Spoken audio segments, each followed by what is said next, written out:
My self professor doctor Deepak Singh. आज हम लोग टॉपिक डील कर रहे हैं रेडिश कलर ऑफ पेनिस। यह एक बहुत कॉमन डिजॉर्डर है जिसके काफ़ी पेशेंट है। डेली मेरे पास ऑफलाइन में भी काफ़ी पेशेंट मिलते हैं और ऑनलाइन में तो फिर मिलते ही हैं। हम लोग बात कर रहे हैं कि रेडिश कलर किस वजह से हो जाता है, किस कारण से हो जाता है, उसे कैसे पैच बन जाते हैं, कैसे एरप्शन बनते हैं, उसमें हम लोग बात करने जा रहे हैं। हम लोग थोड़ा सा एनिमेटेड डायग्राम बना रहे हैं। जैसे ये पेनिस का फोटो है, ये ग्लास पेनिस है ये, और इसके ऊपर में यहाँ पर ये फोर स्किन है। ये फोर स्किन होता है ऊपर वाला। हम थोड़ा इसको यहाँ से फोल्ड कर दे रहे हैं, मोड़ दे रहे हैं समझने के लिए। और यहाँ से ऐसे ही हम लोग ये आपको फोर स्किन है, हम तो यहाँ से मोड़ दे रहे हैं इसलिए कि हमको बताना है कि अंदर में इसमें डेवलप होते हैं रेड कलर के। तो रेड कलर के पैच है ना, कभी कभी छोटा छोटा पैच, ऐसा ऐसा पैच मिलता है स्किन पे, ऐसा ऐसा। कभी कभी इससे बड़ा बड़ा पैच मिलता है, ऐसा ऐसा। कभी कभी ऐसा भी पैच मिलता है, इस तरह से बड़े बड़े ऐसे पैच मिलते हैं, इस तरह से ऐसे पैच मिलते हैं। तो यानी छोटा से लेके देखिए इतना छोटा, इतना बड़ा, थोड़ा इससे बड़ा, लंबा लंबा, ऐसे ऐसे पैच जो होता है ना स्किन पर मिलते हैं, यहाँ पे पेनिस से मिलते हैं। यह रेडिश कलर किस वजह से हो जाता है, हम लोग एक एक करके बात करने जाते हैं और उसी समय सिम्टम बता देते हैं। जैसे देखो, रेड कलर का एक सबसे पहला कारण फिजिकल एजेंट, फिजिकल इंजुरी, या कोई ऐसा जो ट्रॉमा, कोई ऐसा कंडीशन जैसे आपको हार्ड क्लॉथ के कारण या कोई इंस्ट्रूमेंट के कारण है ना, या फोर्सफुल मास्टरबेशन के कारण। कभी कभी क्या होता है, ये फिजिकल एजेंट के कारण वहाँ पर इरप्शन हो जाते हैं रेड कलर के। वहाँ पर ऐसा कंडीशन में क्या होता है ना कि पूरा पेनिस जो होता है ना पूरा का पूरा रेड हो जाता है, पूरा रेड हो जाएगा यहाँ से यहाँ तक। क्योंकि फिजिकल एजेंट हुए हैं ना, तो सारे एक जैसे रेड मिलेंगे आपको, पूरा का पूरा यहाँ से मिलेंगे आपको। पेन भी होगा, स्वेलिंग, पेन, रेड, हीट, ये सारे चीज मिलेंगे, पूरे पेनिस से मिलेंगे आपको। कभी कभी बहुत फोर्सफुल, अगर इसको अगर पीछे की तरफ खींच दिया जाए, इसको पैराफिमोसिस बोलते हैं, तो उस केस में भी यहाँ पर आपको रेड कलर के पूरा पेनिस हो जाते हैं, काफी इन्फेक्शन, इन्फ्लामेशन हो जाता है। ये तो फिजिकल एजेंट की बात होती है। ऐसा अगर बाय द वे हो तो हमें क्या करना चाहिए, आगे बता देते हैं। दूसरे नंबर पे आता है केमिकल एक्सपोजर। कभी कभी कोई केमिकल के कारण, जैसे कोई स्पर्मिसाइड क्रीम लगाने के कारण, कभी कोई होता है ऐसा, हार्ड केमिकल के कारण भी इंजुरी हो जाते हैं यहाँ पे, और रेड कलर के वहाँ पे बन जाते हैं इरप्शन। इसमें भी आपको पूरा एरिया रेड हो जाते हैं एक साथ। थर्ड में आता है एलर्जी। कई बार देखते हैं कि एलर्जी के कारण, कोई केमिकल्स के कारण, साबुन लगाने के कारण, या कोई डाइट के कारण, कोई ड्रग्स के कारण, किसी कारण से भी यहाँ पर एलर्जी मिलते हैं। और इसमें क्या होता है ना कि बहुत छोटे छोटे ऐसे छोटे छोटे दाना जैसा ऐसा जो ना, या ऐसा आपको मिलेंगे, वहाँ पर इरप्शन मिलेंगे, यहाँ पे छोटे छोटे इस तरह से इरप्शन हो जाते हैं एलर्जी के कारण। और एलर्जी के कारण जब होता है तो छोटा रेड कलर के साथ साथ वहाँ इचिंग भी होता है, खुजली भी होता है वहाँ पे, है ना, कुछ डिस्चार्ज हो जाते हैं, कुछ स्वेलिंग होते हैं। ऐसा होता है रेड कलर के साथ, है ना। और अगला जो कंडीशन आता है वो है इन्फेक्शन। अब देखिए, इन्फेक्शन की जहाँ बात बोलते हैं हम लोग, अब पहला बैक्टीरियल इन्फेक्शन। बैक्टीरिया के कारण, जैसे गोनोकोकस बैक्टीरिया, क्लेमाइडिया बैक्टीरिया, और भी कोई बैक्टीरिया होता है जिसके कारण यहाँ पर पूरा का पूरा पेनिस रेड हो जाता है। पेन भी होता है, स्वेलिंग भी होता है उसमें। एक सिफिलिस के कारण भी होता है इरप्शन, ऐसा होता है लंबा सा। लेकिन सिफिलिस के कारण जो रेड होते हैं ना, उसमें दर्द नहीं होता है, पेनलेस अल्सर होता है, जिसको लोग कैंकर बोलते हैं। सिफिलिस के कारण इरप्शन हो जाते हैं, और उसके वजह से आपको इरप्शन मिलेंगे, पेन उसमें होता नहीं है बिल्कुल। ऐसे कंडीशन को सिफिलिटिक इरप्शन बोलते हैं, और रेड कलर के भी हो जाते हैं। अब आपको जो अगला जो मिलेगा आपको वायरस के कारण। वायरस के कारण छोटे छोटे ऐसे हो जाते हैं, एकदम छोटे छोटे दाना जैसा हो जाता है। जैसे हर्पिस सिम्प्लेक्स के कारण, हर्पिस सिम्प्लेक्स के कारण भी आपको मिल जाएगा। जैसे कभी कभी इसके सरफेस में यहाँ भी मिल जाता है हार्पिक सिम्प्लेक्स का यहाँ पे, कभी कभी इसके फोर स्किन के अंदर मिलता है आपको यहाँ पर आपको हार्पिस के।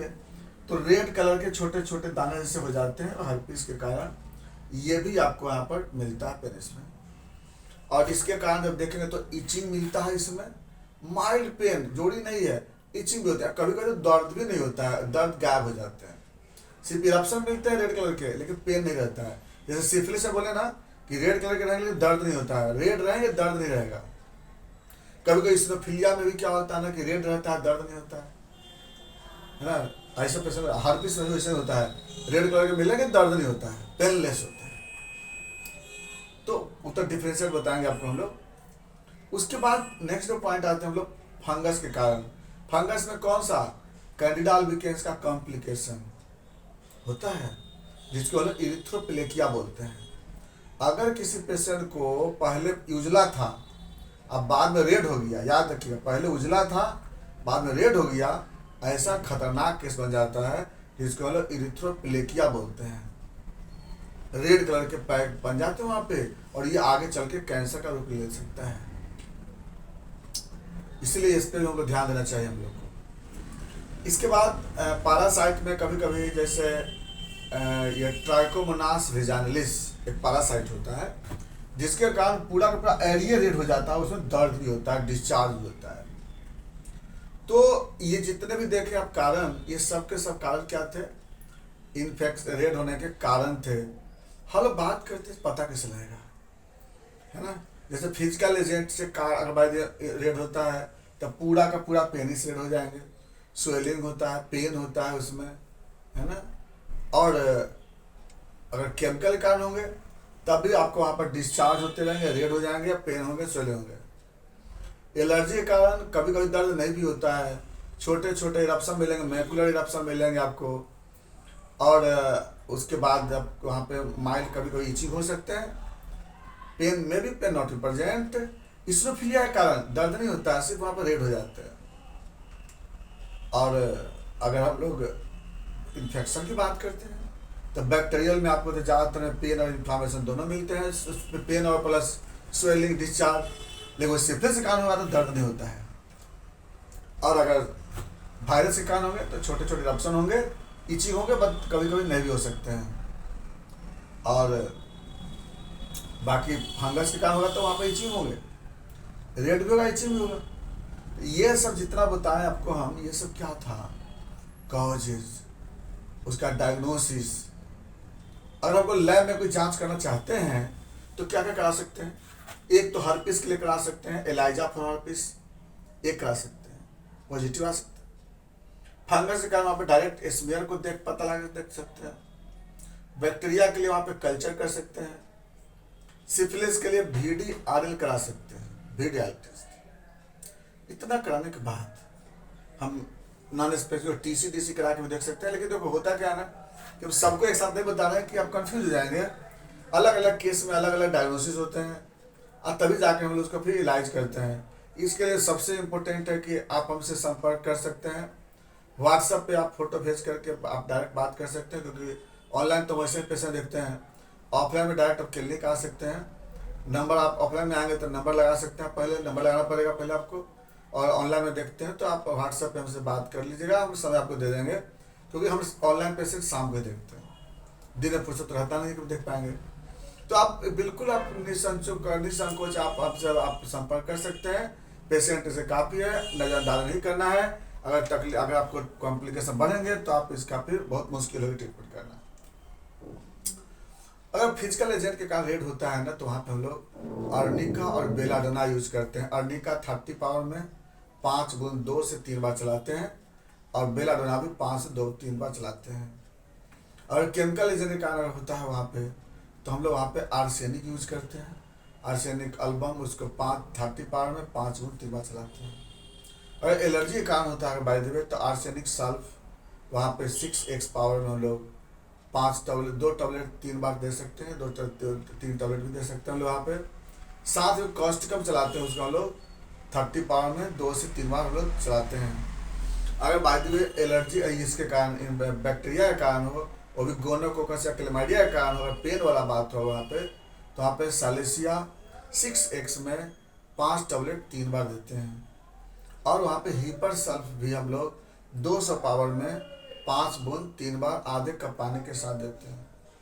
इसके साथ हम लोग फिर अगर वायरस का इन्फेक्शन हो तो उसके लिए हम लोग एसिड नाइट्रिक 30 पावर में 5 बूंद 3 बार चलाते हैं। और मर्क सॉल उसमें 200 पावर में 5 बूंद 3 बार हम लोग आधे कप पानी के साथ देते हैं। फंगस हो अगर तो बोरेक्स 30 पावर में 5 बूंद 3 बार देते हैं। और अगर पैरासाइट का प्रॉब्लम हो अगर जैसे ट्राइकोमोनास वेजालिस का अगर हो तो यहाँ पे हम लोग सीना 30 पावर में हम लोग देते हैं, उसको 2 से 3 बार चलाते हैं। अब बात आया कि मैनेजमेंट क्या करेंगे, तो इसके लिए ऑलवेज हम लोग एंटीसेप्टिक सोल्यूशन से वाश करते हैं। इचनेसिया मदर टिंचर आता है, बहुत बेस्ट है, उसको आधे कप पानी में 10-15 बूंद डाल करके और सुबह शाम वाश करते हैं, इसको एकदम बिल्कुल ठीक हो जाती है। हाँ, बशर्ते इसमें कुछ ऐसे इरप्शन होते हैं जिसमें आपको 2 से 3 दिन लगते हैं ठीक होने में, कुछ में आपको 10 से 12 दिन लग सकते हैं ठीक होने में, और किसी महीनों दिन में लग सकते हैं ठीक होने में। डिपेंड करता है कि कॉज क्या है, कॉज पे डिपेंड करता है किस तरह के आपको इरप्शन होते हैं, क्योंकि इरप्शन एक जैसा है नहीं, अलग अलग इरप्शन है। ज़रूरत है इसमें अवेयरनेस होने की ज़रूरत है और कॉन्शियस होकर के इलाज करने की ज़रूरत है। इसको नज़रअंदाज नहीं करना है, आप संपर्क कर सकते हैं। Thanks for watching.